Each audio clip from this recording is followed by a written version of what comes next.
Okay, I'm going to sound like a broken record here, but this episode was also phenomenal.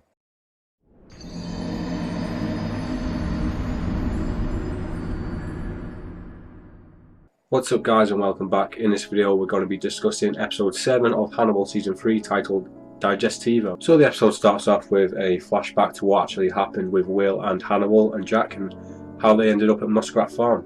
I'm glad we actually saw this because I thought it was a bit jarring how they just went straight to Muskrat Farm in the end of the last episode. So we see the cops all running up the stairwell, and I think they tase them both, or they shoot with like stun guns. I can't really remember, to be honest, but that's how they captured Hannibal and Will.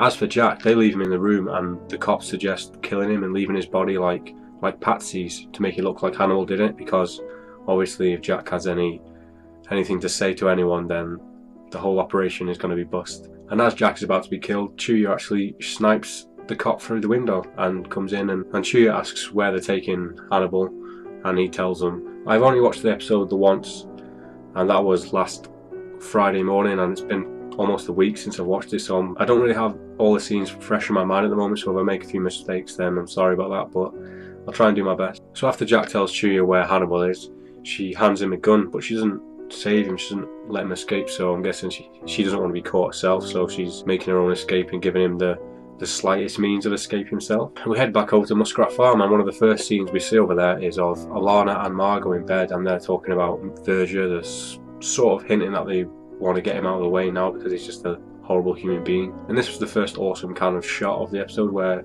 Alana's laying in bed and she's looking up towards the roof, and there's these trees, and they actually make the shadow of Hannibal's face, which looked incredible. I don't know how they managed to do that or where the thought for that came from, but it was really cool because it was sort of saying how, like, it was sort of hinting at that's like Alana's nightmare. She can't get Hannibal out of her head.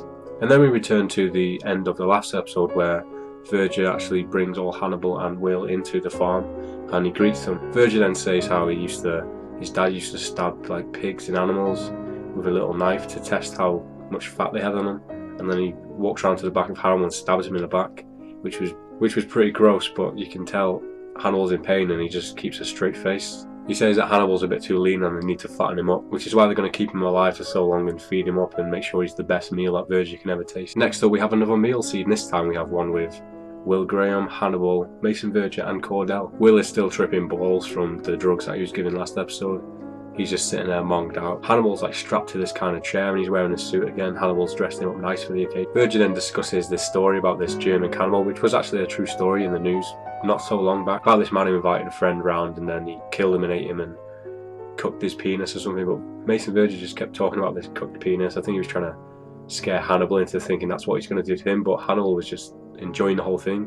Throughout the entire meal scene he was just smiling about the plan, which makes me think that Hannibal is actually enjoying what's happening to him, because he actually gives Virgia props for being a sadistic fuck. It's then revealed that Virgia's plans are to actually cut off Will Graham's face, wear it, and then eat Hannibal as Will Graham, which is, I wasn't expecting that. That's one step beyond what I was expecting Virgia to be capable of.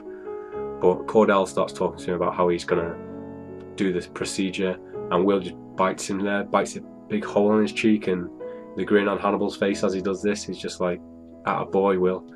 And that was awesome. I loved that, especially as he's just sitting there at the table really like dazed and confused. He's just got blood all pouring down his face, he doesn't even know what's going on. It was pretty funny also after that happened, where Mason Virgia says, no pyjama party for you, to Will. So we see the scene from the promo, if you watched it, where Hannibal is actually chained up like cattle basically. He's all chained up and he's topless, he's near enough naked in this little cage thing, and Cordell actually brands him with the Virgia insignia on his back, which is really big. It's about this big and it looks like it must have fucking killed. And this is where Cordell actually tells Hannibal about his plans for what he's got in store for him, about like chopping off his limbs every day and just torturing him in the worst way possible basically, which was really nasty to hear because it's just something that it'd be the worst nightmare if you got trapped in this situation.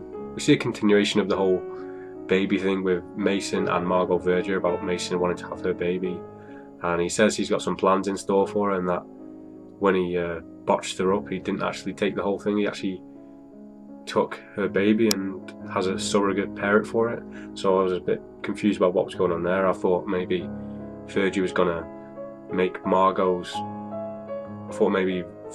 have Margot's eggs with Hannibal somehow, so there's gonna be this sadistic Hannibal baby, but then The truth was way more shocking than I was expecting, but I'll get to that later on. And for the first time in a very long time, we see that Alana and Will actually meet up for the first time, and they're talking about the whole thing, and Will's kind of pissed off that Alana's basically asking for Hannibal to be murdered and tortured, and obviously he's been caught up in the whole situation as well. And Alana says how she didn't want Will to be involved, but she doesn't mind Hannibal getting tortured because of all the things he's done and what sort of person he is. But at this point, Will sort of convinces her that Virgia is the bigger evil here, and that the only way that Will's going to get out of this is if Hannibal helps out, because he's the only one capable of just destroying everyone because of how smart he is. And at the same time that Will's trying to convince Alana to kill Virgia, Hannibal's actually talking to Margot, and he's trying to get her to kill Virgia too. So both of the women are conspiring to kill Virgia, so we know what's going to come up. After this, Margot and Alana actually go up to Hannibal in his pen, and they're considering what the options are: to kill Virgia or just let Virgia kill Hannibal. They come to the conclusion that Hannibal is the only way they're all going to escape from there, so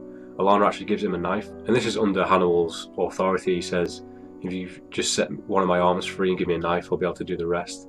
He also says to cut some of his hair out and leave it on Virgia's body, so he actually gets the blame, because what's one more murder charge for Hannibal after the amount of people he's killed so far? And this is where the episodes start to get more badass. Hannibal cuts himself free and he stands up, and the camera's looking at him, and he just looks thrilled to escape and just murder everyone. And then we get a lot of cross-cut scenes from what's going on around Muskrat Farm from different perspectives. We see Hannibal has murdered some guy, and he's got a bloody hammer in his hand, and he's just covered in blood, and he's got this real badass look on his face, so he's sorting everyone out. And then we see the surgery happening with Will Graham and Cordell and Mason Virgia. This entire surgery scene had me on the edge of my seat, and my mouth was just dropped, because I actually thought they went through with it. I thought they cut Will Graham's face off. I knew that it couldn't have happened, because obviously Red Dragon and Will Graham's face would never be the same again, and they couldn't afford to do that. I kind of knew in the back of my mind that it wouldn't happen, but the way they filmed it, it looked like it was happening, and I was just sat there with my jaw dropped to the ground. And one of the other shocking scenes was one that was just the one I was talking about earlier with Alana's surrogate baby. Margot and Alana go into this room, and they find a pig with a baby's fetus inside of the pig that has been used as a surrogate body for the baby to grow in, and the baby's dead also, but Margot asked for them to cut the baby out. This was just the most bizarre, upsetting, disgusting scene on the show so far. It was a lot worse than the horse one in last season, but it was just a horrible thing to see, especially with the dead baby's body. And next up we see the remnants of what's happened with Will's face and Mason Virgia. So Mason Virgia wakes up, and he's got this mask on, and he doesn't know what's going on. He takes off the mask, and he's asking for Cordell. He doesn't know what's going on really. And then he picks up a mirror, and he's actually got Cordell's face attached to his. So it was Cordell's face who got chopped off by Hannibal. I was relieved that it wasn't Will who got his face cut off there, but at the same time I wish we could have seen what happened in the room with Hannibal and Mason and Cordell, which would have been awesome. So then we get the Mason Virgia confrontation scene between Alana, Margot and Mason. They both corner him in the room, and they start talking about his surrogate baby. Alana says to him how they've basically used a cattle prod to excrete semen from him to make another Virgia baby, so that Margot actually keeps all of the rights to the farm and all the cash, which is her victory over Mason, because that's the hold that he had over her the entire time, is the money and the family residence. And Virgia reaches for a gun, and they both tackle him and throw him into his pool of eels, and they hold him underneath the water, and one of the eels actually goes all the way down his mouth, and it's going down there for quite a few seconds. And it's a very long eel, and then we just see him die, and he fades into the water, into blood coming out everywhere. I think this is a lot more similar to what actually happened in the book version of Hannibal. I've never actually read it, but I know that's the gist of what sort of happens, which was a lot different to what happened in the Hannibal movie, but I'm glad that he stuck to the story for this one. So yeah, that was the death of possibly one of the most despicable characters on television in my entire life I've seen. At the same time, he's one of the funniest characters as well. He had to come to an end at some point, especially before the Red Dragon arc, so yeah, I'm glad that he's gone now, and I'm glad he went out the way he did. So the climax of the episode is that Hannibal actually carries an injured Will, back to his own house. Mason Virgia's men are all trying to attack them, and Chuya snipes them all, and Will's passed out obviously from what's happened to him. And then on the porch of Will's house, Chuya and Hannibal say their farewells, and then this is where one of the best scenes in the episode came for me, is the whole conversation between Hannibal and Will. They basically had a farewell conversation for themselves, one that Hannibal didn't really want to happen as well. He started talking about the teacups in time again, which was awesome. Will finally has gotten over Hannibal. He said he'll never look for him again and he won't miss him, and this is where they part ways. And you can tell, even through Hannibal's emotionless personality and face, that he's upset by this. This scene was awesome. It had the music from the season 2 finale, which is just amazing. Following this, the police will arrive at Will's house. I'm guessing they will find out what's happened at the Verger residence, so the cops will come to Will. And Jack's there. Jack's alive. He's made it out of Florence, and they're looking for Hannibal. Will's like, Jack, he's already left. He's gone. He's gone for good this time. I'm not going to look for him. He's gone. And as he's saying this, Hannibal actually comes out and hands himself in. I wasn't expecting this to happen. I wasn't expecting it to go down in this way, but I've seen a lot of people have been disappointed in the way that it wasn't Will who actually caught him. But in a way, it kind of was. It was Will had gotten into Hannibal's mind as much as Hannibal had got into Will's. And out of like sort of respect for Will and their friendship, he actually hands himself in because it's the best thing for him, because he can stick around in Baltimore and just haunt Will some more, because he knows exactly where he is and how far away he is from him at all times. So in the end, Hannibal kind of wins in a way. I'm guessing he didn't have much left for him if he would have gone on the run, because he would have got caught eventually.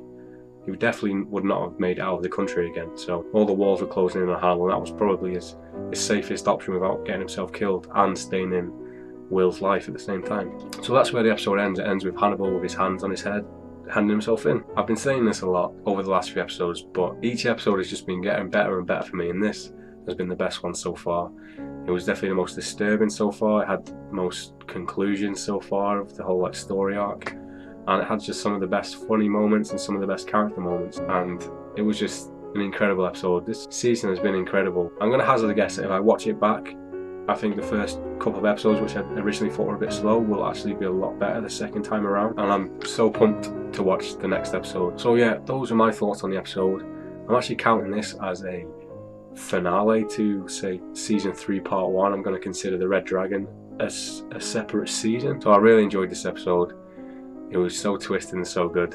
Let me know what your thoughts are on it down below. What did you think was the most disturbing scene in this very disturbing episode? Do you think the surrogate pig was the worst thing you've seen in the show? If not, let me know what you thought was the worst in the show. Anyways, thanks for watching, and I hope you check out the rest of my channel. And if you want to stay tuned for the Red Dragon arc review, then make sure you subscribe, then you'll be notified as soon as the next video drops. As always, thanks for watching. I'll see you guys next time.